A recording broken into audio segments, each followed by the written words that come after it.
On this week's show, some highlights from House Olympics. We go to the ropes course for an update on orientation for the new second formers. Madeline Reinhard brings us a report from Convocation and a look into lives-saving lives. Lawrenceville's 10-minute newscast begins right now.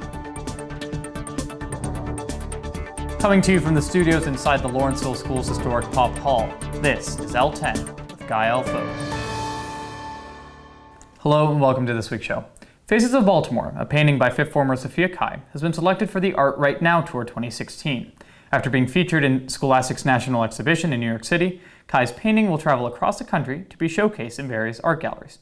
Because the fifth form will not have access to the Abbott Dining Hall during renovations, Lawrenceville's executive chef, Gary Giberson, has announced that fifth formers will be treated to several pop-up food venues throughout the school year. The initiative, which began this week, will provide more exquisite menu options. On Saturday, students participated in the 14th Annual House Olympics. Students in the 11th Circle and Crescent houses began their festivities with their house chants.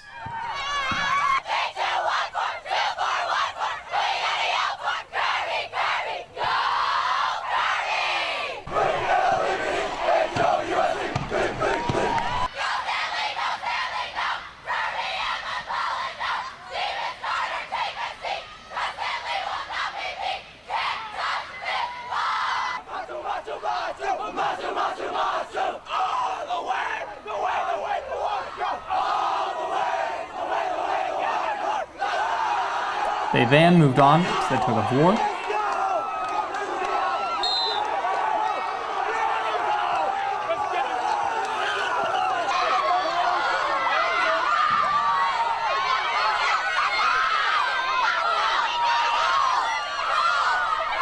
The three-legged race.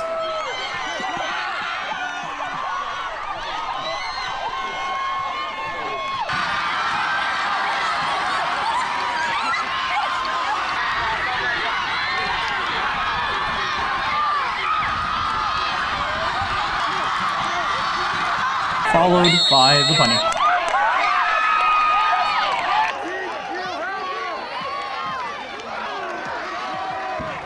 Then the infamous potato sack race. Then the name game. And a new event, the House Alum Balloon Toss.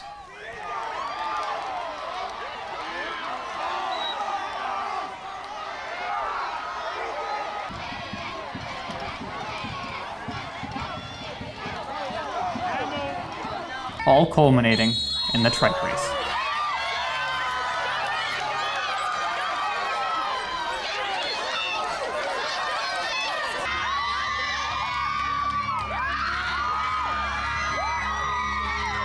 First place with 44 points is the Hamel House.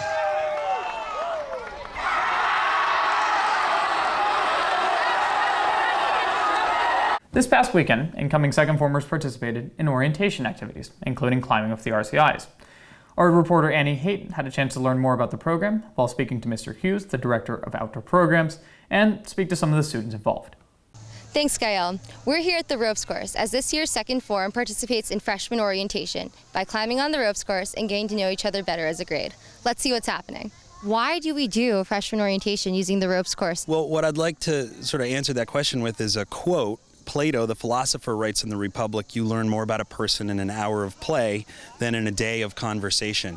And so right from the first day of orientation, when our second formers arrive on campus, we just do an hour of games with them. So hopefully by their first night, they're now really 2 days richer in their Lawrenceville experience. So what are you guys doing here today? This is the second day of high ropes for the freshmen. So half the freshmen came yesterday and were rock climbing, etc., and half the freshmen came today. So right now we're in the middle of people kind of getting up rock walls, and we have belayers on the ground and backup belayers, and there's just a lot of activity. So yeah, that's pretty much it. Kate, what's been the hardest part about orientation for you? So right now we're at the ropes course, and I'm actually afraid of heights, so I decided to climb, and it's pretty difficult. It was hard climbing, but getting over my fear felt really good, so yeah. The energy's been very high at the ropes course all day as the second formers complete their 4-day orientation. Through a series of bonding games and activities with their ropes course instructors, they are more than prepared to begin their freshman fall as a cohesive humanities group. Back to you, Ghael. Thank you, Annie. Now, you may have seen our next story while scrolling through your Facebook feed over the summer, or perhaps you're watching the evening news when you saw this headline: Bride is walked down aisle by the man who got her father's donated heart. The father of the bride is Michael Stepien. He was killed during a robbery by gunpoint 10 years ago.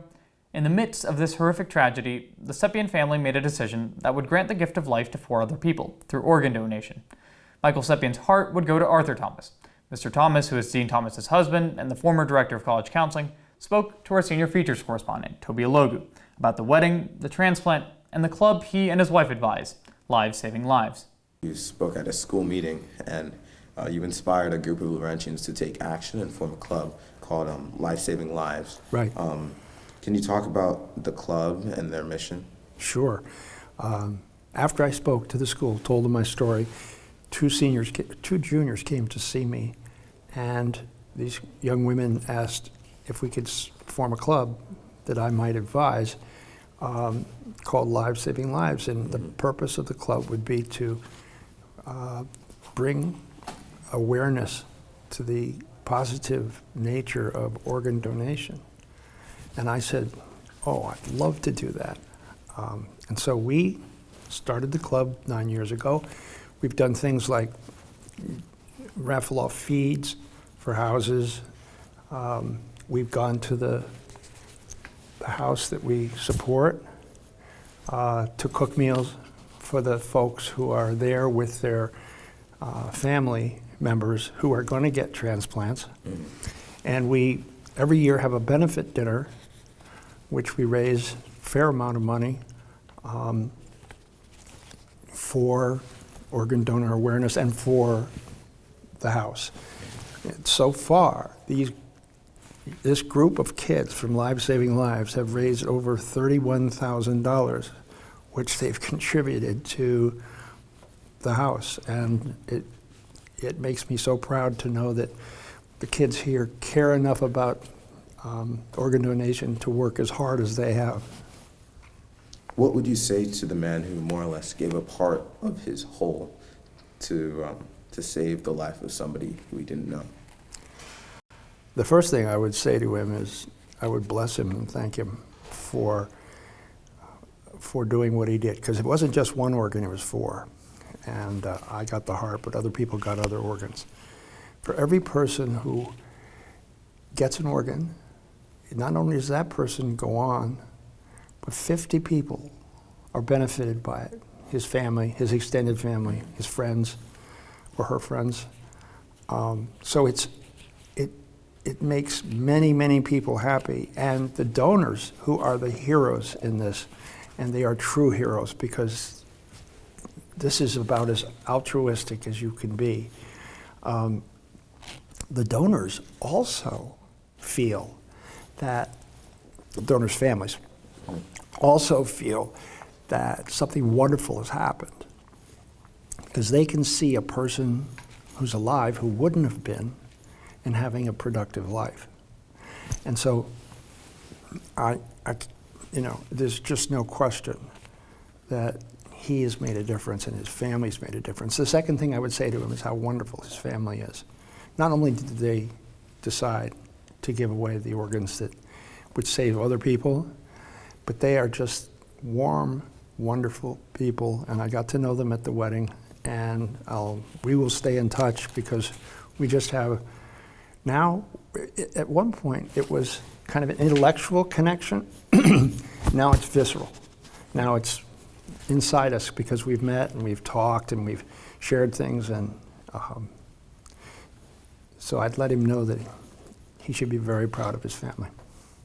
Thank you, Toby. If you wish to see the entire interview with Mr. Thomas or donate to the Gift of Life House in Philadelphia, we have both links in the description. On Sunday, students gathered in the circle to celebrate Lawrenceville's 207th annual Convocation. Our reporter Madeline Reinhard was on location to bring us an update from the event. I'm here at Convocation, where we just heard Mr. Murray speak about the importance of working with your hands, hard work, and dedication. I've had the opportunity to speak to a few freshmen about how excited they are for this upcoming school year, and a senior about what she plans to do in her last year at Lawrenceville. I can't say that I actually emerged a craftsman. I know my way around a shop and can handle tools reasonably well. And through most of my college and my early teaching years, I was a fanatically precise house painter. But I found other callings and never became a restorer of vehicles in my own right. Still, my time with Mr. Pearson taught me some enduring lessons that continue to serve me. Keep to your commitments. Park your ego at the door. Be patient, don't force it. Do any job well for its own sake, and don't be afraid to put your back into it. Little hard work never killed anybody. And it was more than that. Working with my hands gave me a sturdy confidence and a kind of mental toolkit to take on all manner of problems that needed patience, persistence, hard work, and a touch of humility to solve. Now, your schedules have been filled with lots of activities, from going to the ropes course to competing in the scavenger hunt, but what has been your favorite part so far? So far, I've really enjoyed the ropes course. I liked the climbing a lot, and I met a lot of new people on humanities who I really wasn't that close with before, and so I'm excited to have classes with them. And looking ahead at a year filled with different events and activities, what are you most looking forward to? Well, I'm looking forward to all the clubs and activities because I was looking at the list online and it seems really exciting in all our classes and just meeting new people this year. I'm here with Cammie at Convocation. So you're going into your senior year. What are you looking forward to? I'm really looking forward to all the events that we have as seniors and just being able to spend my last year in senior housing with the rest of the senior class 2017. Convocation is the official start to the Lawrenceville school year. Students are here and excited to be back on campus and begin a year full of fun and learning. Thank you, Madeline. That is our show for Thursday, September 8th, 2016.